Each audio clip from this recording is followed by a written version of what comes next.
Good morning students. आज हम discuss करेंगे the unit 4 the distributed shared memory. ठीक है, इसमें हम लोगों ने ये डिस्कस किया था कि पिछले लेक्चर में कि what is the main difference between the process. जैसे कि डिस्ट्रीब्यूटेड सिस्टम प्रोसेस था, सिस्टम शेड्यूलिंग था, प्रोसेस शेड्यूलिंग था, प्रोसेस स्ट्रेटजी था, डिस्ट्रीब्यूटेड स्ट्रेटजी था। This all things are about the previous unit. ठीक है, तो इस यूनिट में हम लोग डिस्कस करेंगे डिस्ट्रीब्यूटेड शेयर्ड मेमोरी है क्या, एक्चुअल में ये किस तरीके से हम इसमें वर्कआउट करते हैं, किस तरह से मेमोरी को शेयर करते हैं। ठीक है, तो डिस्ट्रीब्यूटेड शेयर्ड मेमोरी में सबसे बड़ी बात ये होती है कि कोई भी ऑपरेटिंग सिस्टम अपना यूजर जो है वो इसी तरह से अपना किसी भी इंटरफेस के थ्रू आपस में कनेक्टेड रहते हैं। ठीक है, बट अगर मेमोरी को शेयर करना हो तो कैसे करते हैं? ऐसा तो है नहीं कि अपना एक अलग सा कोई डेटाबेस बनाते हैं, उसमें से अपना जो भी अपना काम किया तो ये सारा का सारा ट्रांसफ़र कर दिया, ये यहाँ कर दिया, ये यहाँ कर दिया एंड ये यहाँ कर दिया। अगर इस तरह से अगर ये सिस्टम हो तो हमारे पास डेटाबेस बहुत ही लार्ज डेटाबेस बन जाएगा, जो कि कहीं ना कहीं हमें मैनेज करने में दिक्कत आएगी। तो यहाँ पर प्रॉब्लम क्या था कि इस प्रॉब्लम को हटाने के लिए इन्होंने क्या किया कि एक तरीके से खुद के जितने भी खुद का सिस्टम था, ठीक है, उस सिस्टम के कुछ पार्ट्स ऑफ मेमोरी के कुछ पार्ट्स को वो क्या किया, शेयर्ड मोड पे रख दिया। ठीक है, तो यही होता है आपके पास शेयर्ड मेमोरी।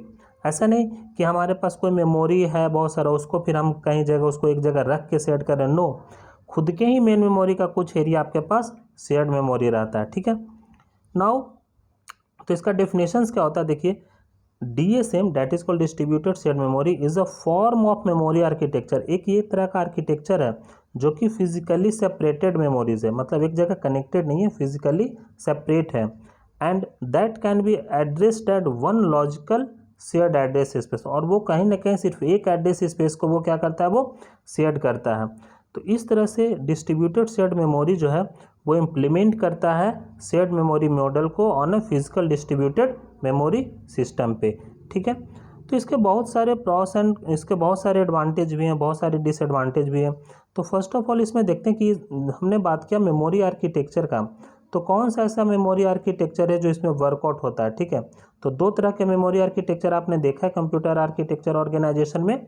एक होता है नॉन यूनिफॉर्म मेमोरी आर्किटेक्चर, जो कि या मेमोरी आर्किटेक्चर बोलो या नॉन यूनिफॉर्म मेमोरी एक्सेस बोलो। दूसरा जो आपको मैंने अभी बताया that is called distributed shared memory. ये भी एक तरह का एक्सेस ही है जो कि आपके शेयर्ड मेमोरी को वो क्या करता है, वो एक्सेस आउट करता है। ठीक है, तो इस तरह से हम जितने भी जो वर्चुअल एड्रेस स्पेस देते हैं, जो कि मैंने लॉजिकल एड्रेस स्पेस जो भी यहाँ का जो वर्कआउट किया उसको हम रीड और राइट कर सकते हैं और उसी को कम्युनिकेट करते हैं। ठीक है, तो इस तरह से हम किसी को भी no send and receive primitive देते हैं बिना किसी यूज्ड ऑफ एप्लीकेशंस के, और उसके अंदर सेंड एंड रिसीव का ऑप्शन देते हैं by the DSM manager.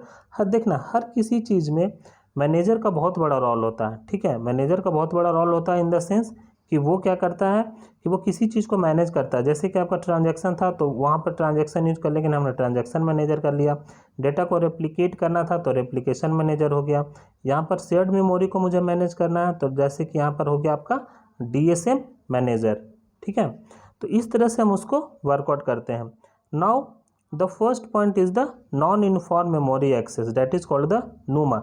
नूमा actual में क्या होता है कि जितने भी आर्किटेक्चर से जुड़े रहते हैं, ठीक है, जितने भी आर्किटेक्चर से जुड़े रहते हैं, सपोज करो कि ये प्रोसेसर जुड़ा हुआ, ये प्रोसेसर जुड़ा हुआ, तो इस केस में ये क्या है, ये बस है। ठीक है, तो इसमें बहुत सारे अपना प्रोसेसर्स वर्कआउट करता है। ठीक है, बहुत सारा अपना प्रोसेसर वर्कआउट करता है, तो ये क्या करता है, किसी न किसी कैचे कंसिस्टेंसी से जुड़ा रहता है। ठीक है, और ये जो प्रोसेसर है इसका अपना क्या होता है, लोकल मेमोरी होता है, that is called LM, local memory. इसी तरह से एक और अपना प्रोसेसर होता है, वो क्या करता है, वो अपना कैचे कंसिस्टेंसी से जुड़ा रहता है, देन फिर वो अपना कोई ना कोई प्रोसेसर से जुड़ा रहता है, और वो आपके पास क्या रहता है, अपना लोकल मेमोरी होता है। तो इस तरह से जितने भी लोग अपना प्रोसेसर है वो लोकल मेमोरी को फास्टली एक्सेस करता है उसके अपेक्षा में जो उसका रिमोट मेमोरी हो। ठीक है, तो यही पॉइंट इसमें नूमा में बता रहा कि it is a computer memory design which is used in multi processing where the memory access time depends on the memory location relative to the processor. इसका मतलब क्या हो गया कि नोमा में जो कोई भी लोकल मेमोरी रहेगा वो faster than the non local memory which is the shared between the processors. ठीक है, तो ये हो गया कि आपका नोमा आर्किटेक्चर। ठीक है, अब इसी तरह से डिस्ट्रीब्यूटेड शेयर्ड मेमोरी में क्या रहता है आपके पास, जो भी मेमोरी मैनेजर रहता है वो क्या रहता है, वो शेयर्ड वे में रहता है। ठीक है, शेयर्ड तो आपका इसमें भी होता है, नोमा में भी होता है, बट नोमा में उल्टा रहता है।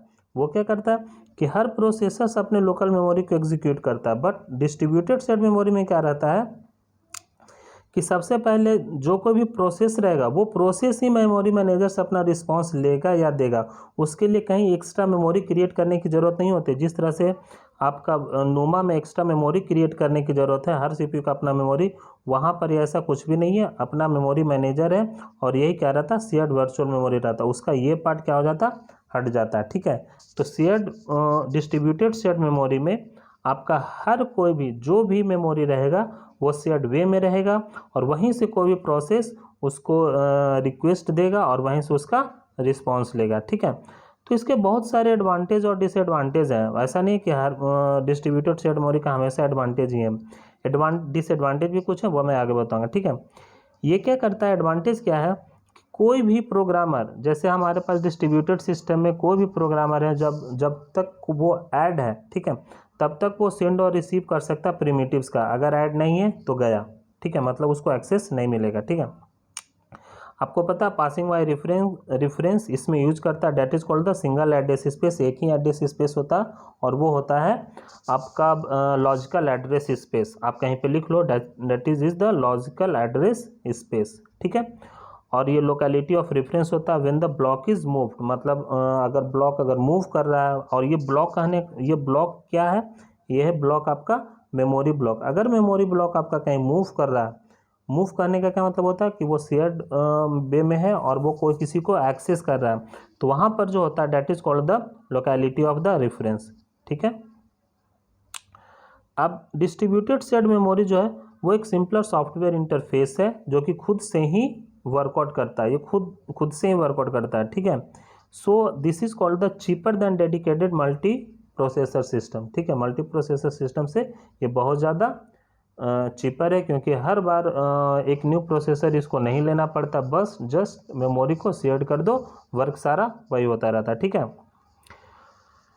सो इसमें एक और एडवांटेज आ रहा है, that is called the no memory access bottleneck. कोई भी इसमें बॉटलनेक नहीं होता। बॉटलनेक करने का मतलब होता है कि बहुत सारा डेटा है, ठीक है, बहुत सारा डेटा, बट जब डेटा शेयर्ड हो रहा है तो वहाँ पर ये बॉटलनेक जैसा बन जाता है। ठीक है, जैसे कि जिसके कारण यहाँ कंजेशन होता है, तो इसमें ऐसा कोई कंजेशन की दिक्कत नहीं होती। क्यों?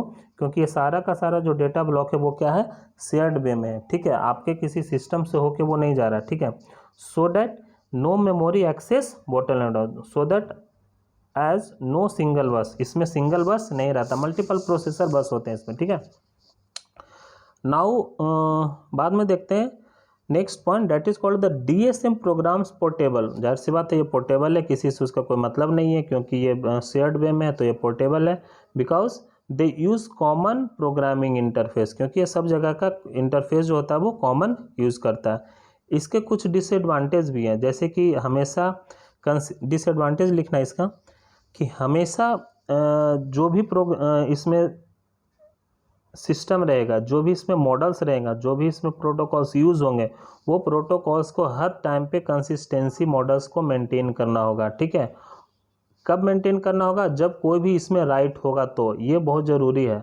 ठीक है, इसी कारण इस यूनिट में एक पॉइंट और आता है, that is called the memory consistency model. ठीक है, उसके बाद जो भी डिस्ट्रीब्यूटेड शेयर्ड मेमोरी है वो यूज़ असिंक्रोनस, मतलब मैसेज पासिंग को असिंक्रोनस वे में यूज़ करेगा, जो कि बहुत ज़्यादा नहीं होता है। ठीक है, हर बार मैसेज पासिंग करोगे तो क्या होगा, कंजेशन अकर होने का चांसेस ज़्यादा रहता है। ठीक है, so that the message passing implement, जो क्लाइंट होता है वो क्या होता है, मैसेज पासिंग को इम्प्लीमेंट करता है through the DSM manager.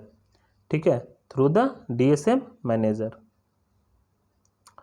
That is the programmer can not use. ये प्रोग्रामर को है जो वो यूज़ नहीं करता। ठीक है, खुद से वो यूज़ नहीं करता। दूसरा पॉइंट इसके डिसएडवांटेज में, ये मैसेज पासिंग सॉल्यूशन जो है वो इसमें नेसेसरी होती है, ठीक है। तो ये उसका डिसएडवांटेज है, हर बार मैसेज पासिंग हुआ, हर बार अपडेट हुआ, हर बार मैसेज पास हुआ, हर बार अपडेट हुआ। और मैसेज पासिंग करने का क्या मतलब है, उसको अपडेट करना, किसको, फाइल को अपडेट करना, किसको, लाइक द फाइल अपडेशन, ठीक है। So these are the advantage and the disadvantage. Now what are the issue, issue क्या है, ठीक है, ध्यान से सुनिएगा, इशू क्या है। इशू यही है कि सबसे पहले कंकरेंट एक्सेस को क्लियरली होना चाहिए किसी भी स्पेसिफिक आईडी पे।